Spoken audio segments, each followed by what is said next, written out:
Hello students, welcome to success wings. आज हम graph को स्टडी करेंगे। टाइप्स ऑफ ग्राफ्स क्या रहते हैं, राइट, और ट्रैवर्सल, ये सब कुछ हम स्टडी करेंगे ग्राफ के अंदर। तो ग्राफ क्या होते हैं? It is non linear data structure consisting of vertices and edges. यानी कि इस तरह से कि हमने जैसे ये कनेक्ट कर दिया तो ये क्या है, ग्राफ है कि हमने नोड्स और उसमें एजेस को रिप्रेजेंट किया है, ये ग्राफ बन गया।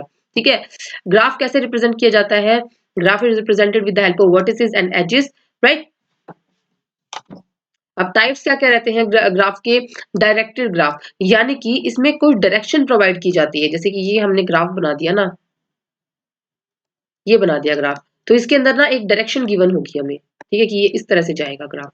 ठीक है, तो ये क्या बन गया? Directed graph. अनडायरेक्टेड ग्राफ क्या है? अगर सिंपल कोई ग्राफ बना दे, जैसे ये बना दिया, इसमें कोई डायरेक्शन गिवन नहीं है, तो ये बन गया अनडायरेक्टेड ग्राफ। वेटेड ग्राफ क्या है कि हम उसके अंदर वेट्स प्रोवाइड कर दें कि एजेस का कुछ कॉस्ट होगा, इस नोड से इस नोड तक जाने की इस एज की कुछ कॉस्ट होगी, तो अगर हम वो कॉस्ट भी रिप्रेजेंट कर दें, ठीक है, इस तरह से कॉस्ट रिप्रेजेंट कर दी, वेट बता दिया हमने उस एज का, तो वो हमारा वेटेड ग्राफ बन गया। ठीक है, ये यूज की जाती है, वेटेड ग्राफ को यूज किया जाता है शॉर्टेस्ट पाथ एल्गोरिथम्स के अंदर, जिसमें हमें शॉर्टेस्ट पाथ फाइंड आउट करना हो एक नोड से दूसरी नोड तक जाने का, उसके अंदर हम यूज करते हैं वेटेड ग्राफ का। अनवेटेड ग्राफ क्या होता है? जैसे ये अनवेटेड ग्राफ है, या फिर इस तरह से बना दो, तो ये मेरा अनवेटेड ग्राफ है, इसमें कोई वेट्स गिवन नहीं है, ठीक है, एजेस की कोई कॉस्ट गिवन नहीं है, तो ये हो गए हमारे अनवेटेड ग्राफ। अब सिंपल ग्राफ क्या है? कोई लूप्स ना हो, कोई पैरेलल एजेस ना हो, जैसे ये है, इसके अंदर कोई लूप नहीं है, कोई पैरेलल एजेस नहीं है, तो ये क्या है? सिंपल ग्राफ है। अगर इस तरह से कोई ग्राफ बन जाए, वो क्या बन जाएगा? मल्टी ग्राफ बन जाएगा, क्योंकि उसके अंदर जो दो नोड्स है ना, ये दो नोड्स है, इसके बीच में एक से ज्यादा एज गिवन है। जैसे यहाँ पर एक एज गिवन है, एक ये एज गिवन है, तो एक से ज्यादा multiple edges allowed between the same vertices, अगर ये कंडीशन आ जाए तो वो बन जाता है मल्टी ग्राफ। कंप्लीट ग्राफ क्या होता है? हर एक पेयर दूसरे पेयर से कनेक्टेड है। जैसे ये जो हमने ये बना दिया ना, अगर इस तरह से, तो इसकी कनेक्टिविटी इससे भी है, इससे भी है, इससे भी है। सिमिलरली इसकी कनेक्टिविटी इससे भी है, इससे भी है, और इस नोड से भी है। यानी हर नोड एक दूसरे से कनेक्टेड रहे, तो वो होता है complete graph, right. Every pair of vertices is connected. Edges in complete graph कितनी होंगी? अगर एजेस फाइंड आउट करनी आ जाए कि कंप्लीट ग्राफ के अंदर, ये तो सिंपल ग्राफ था, अगर बहुत कोई बड़ा ग्राफ आ जाए, उसके अंदर बतानी है कितनी एजेस रहेंगी, तो उसका फॉर्मूला है n into n minus one divided by two. यानी एन क्या है? नंबर ऑफ वर्टिसेस कितने हैं, तो वर्टिसेस की वैल्यू पुट कर दो, कितने नंबर ऑफ वर्टिसेस है, जैसे इसमें 1 2 3 4 4 वर्टिसेस पुट 4 वर्टिसेस थी, तो 4 इंटू 3 बाई में 2, तो ये आ जाएगा 6 एजेस प्रेजेंट है इसके अंदर, 1 2 3 4 5 6 एजेस प्रेजेंट ना। ऐसे ही कोई बड़ा ग्राफ आ जाए तो उसमें हम निकाल सकते हैं। नेक्स्ट आता है साइक्लिक और एसाइक्लिक ग्राफ। साइक्लिक ग्राफ के अंदर जैसे साइकिल एग्जिस्ट करती है, जैसे ये मैंने बना दिया। अब इसमें क्या है? साइकिल एग्जिस्ट करती है ये वाली, इस तरह से, ये साइकिल है ना सारे नोड्स की, तो ये साइक्लिक ग्राफ हो गया। ए साइक्लिक ग्राफ जैसे कि ये बना दिया मैंने, इस तरह से बना दिया, तो इसमें कोई साइकिल एग्जिस्ट ही नहीं कर रही, तो ये मेरा क्या बन गया? ए साइक्लिक ग्राफ बन गया। Connected graph means every vertex reachable from every other vertex, जैसे हमने ये बना दिया, ठीक है, इस तरह से, तो ये वर्टेक्स इस तक जाना हो तो हम इस तरह से कनेक्शन के थ्रू जा सकते हैं। डिस्कनेक्टेड में क्या होता है कि सपोज ये हमने हमने वर्टेक्स बना दिया, ठीक है, और इसके अंदर हमने एक अलग से एक और वर्टेक्स बना दिया, तो अब इस नोड तक तो पहुंच ही नहीं सकते ना, तो ये क्या हो गया? डिस्कनेक्टेड ग्राफ हो गया। या फिर इस तरह से बना दिया हमने, तो ये क्या है? डिस्कनेक्टेड ग्राफ हो गया। ट्री क्या है? एक कनेक्टेड ए साइक्लिक ग्राफ है, यानी कि वो कनेक्टेड रहेगा और वो ए साइक्लिक ग्राफ, यानी कि साइकिल एग्जिस्ट ना करे, तो वो हो गया ट्री। ठीक है, जैसे ये कनेक्टेड था, कनेक्टेड है और ए साइक्लिक है, तो ये क्या बन गया? एक ट्री बन गया। डैक क्या होता है? डायरेक्टेड ए साइक्लिक ग्राफ, यानी कि डैक यूज किया मतलब कि उसमें डायरेक्शंस भी गिवन होंगे, जैसे यहाँ पे डायरेक्शंस दे दो, तो ये क्या बन गया? एक डायरेक्टेड एसाइक्लिक ग्राफ बन गया।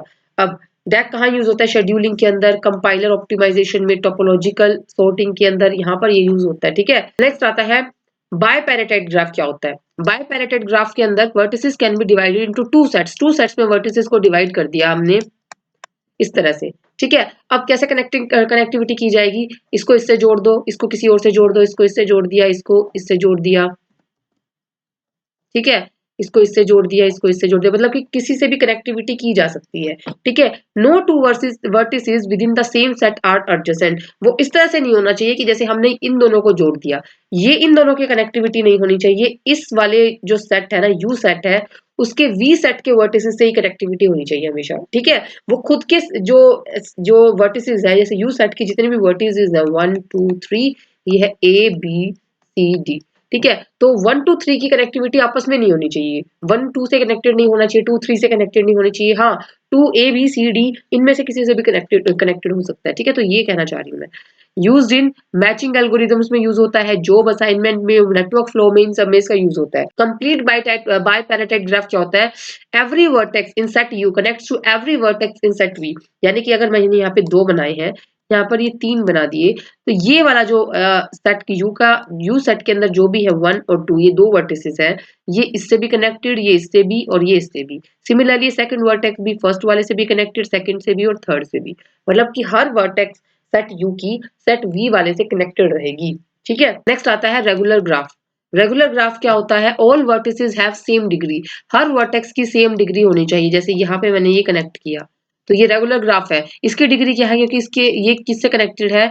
ये 3 वर्ट एजेस है इसके साथ, ठीक है। 3 एजेस 3 वर्टिसेस तक जा सकता है ये, तो इसकी डिग्री क्या रहेगी? 3 रहेगी। ये भी क्या है? क्योंकि यहाँ से 3 एजेस जा रही हैं, ठीक है, 3 एजेस कनेक्टेड है, तो इसकी भी डिग्री 3 रहेगी। इससे भी 3 एजेस कनेक्टेड है, तो 3 डिग्री रहेगी। इसके भी 3 एजेस है, तो 3 इतनी डिग्री रहेगी। तो सबकी सब नोट की कितनी डिग्री है? 3 डिग्री है। तो ये क्या होगा? ये रेगुलर ग्राफ है, ठीक है। Now forest graph. फॉरेस्ट क्या होता है?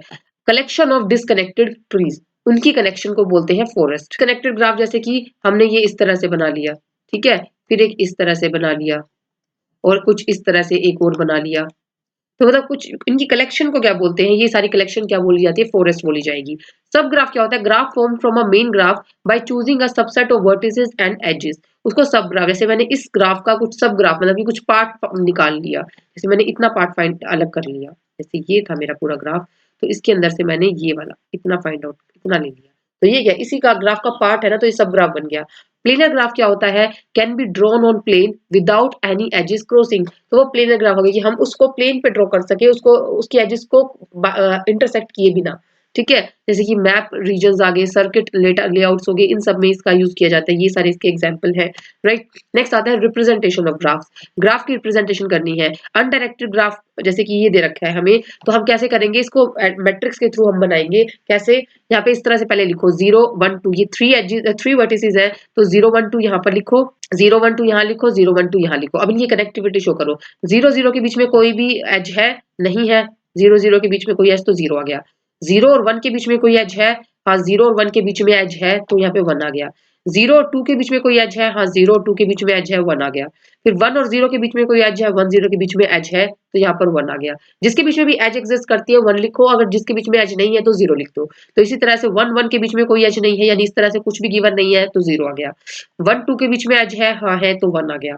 2 0 के बीच में एज है? 1 आ गया। 2 1 के बीच में एज है? 1 आया। 2 2 के बीच में कोई एज नहीं है, तो 0 आ गया। ये तो थी मैट्रिक्स रिप्रेजेंटेशन। अब अगर हमें लिस्ट की फॉर्म में रिप्रेजेंटेशन करनी है, तो लिस्ट की फॉर्म में कैसे करेंगे? इस तरह से करेंगे कि वर्टिसेस लिखो यहाँ पे और फिर उसके नेबर्स लिखो। अब पहले हमने चूज किया 0 को, 0 के नेबर्स क्या है? 1 है और 2 है, तो हम इस तरह से लिख देंगे, ठीक है, यहाँ पे 1 एंड 2। फिर 1 के नेबर क्या है? 0 एंड 2, तो ये लिख दिया। 2 का नेबर क्या है? 0 एंड 1, तो इस तरह से लिख दिया सेंडिंग ऑर्डर में, ठीक है। तो इस तरह से हम लिस्ट फॉर्म में रिप्रेजेंट करते हैं। अब आता है ग्राफ ट्रैवर्सल, उसमें पहला आता है depth first search. Depth first search यानी कि डेप्थ वाइज जाओ। डेप्थ फर्स्ट सर्च कैसे किया जाएगा? With the help of stack. Stack की हेल्प से हम डेप्थ फर्स्ट सर्च कर सकते हैं। एप्लीकेशंस क्या है?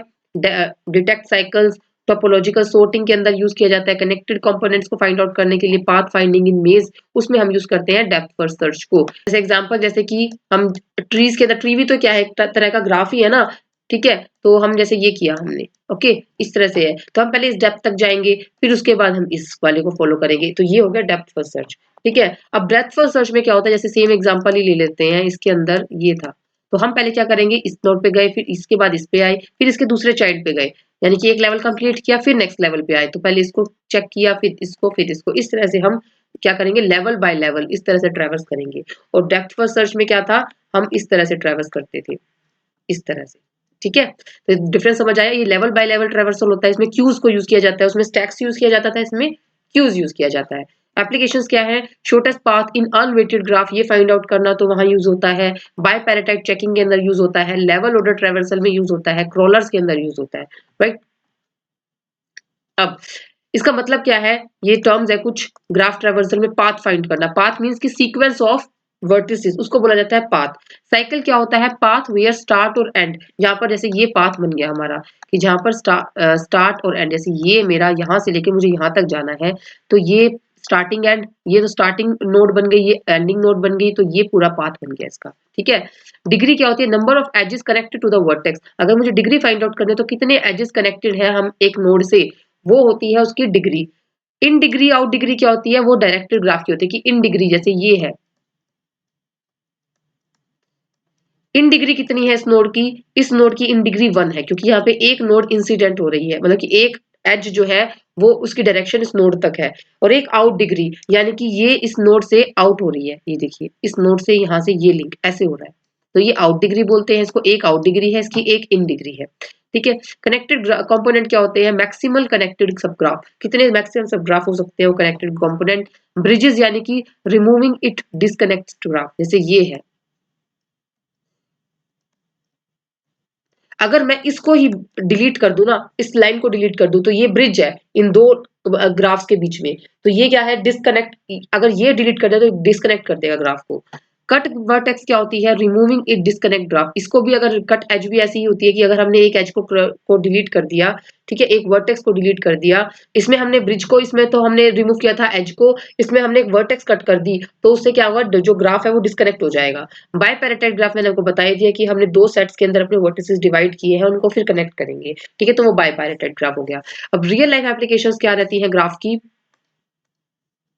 सोशल नेटवर्क्स में यानी फेसबुक ट्विटर्स के अंदर इसको यूज किया जाता है, मैप्स जीपीएस के अंदर हम ग्राफ्स को यूज करते हैं, इंटरनेट राउटिंग के अंदर यूज करते हैं, एयरलाइन नेटवर्क्स के अंदर, ठीक है, रिकमेंडेशन सिस्टम्स के अंदर हम ग्राफ्स को यूज करते हैं, कंपाइलर डिजाइन में ग्राफ्स यूज होते हैं, प्रोजेक्ट शेड्यूलिंग के अंदर यूज किया जाता है, नेटवर्क फ्लो के अंदर यूज किया जाता है ग्राफ्स का। राइट, तो ये थे ग्राफ। आज के लिए इतना ही। अगर आपको आज की वीडियो अच्छी लगी तो प्लीज को लाइक कीजिएगा, चैनल को सब्सक्राइब कीजिएगा, अपने व्यूज कमेंट में शेयर कीजिएगा। Thank you.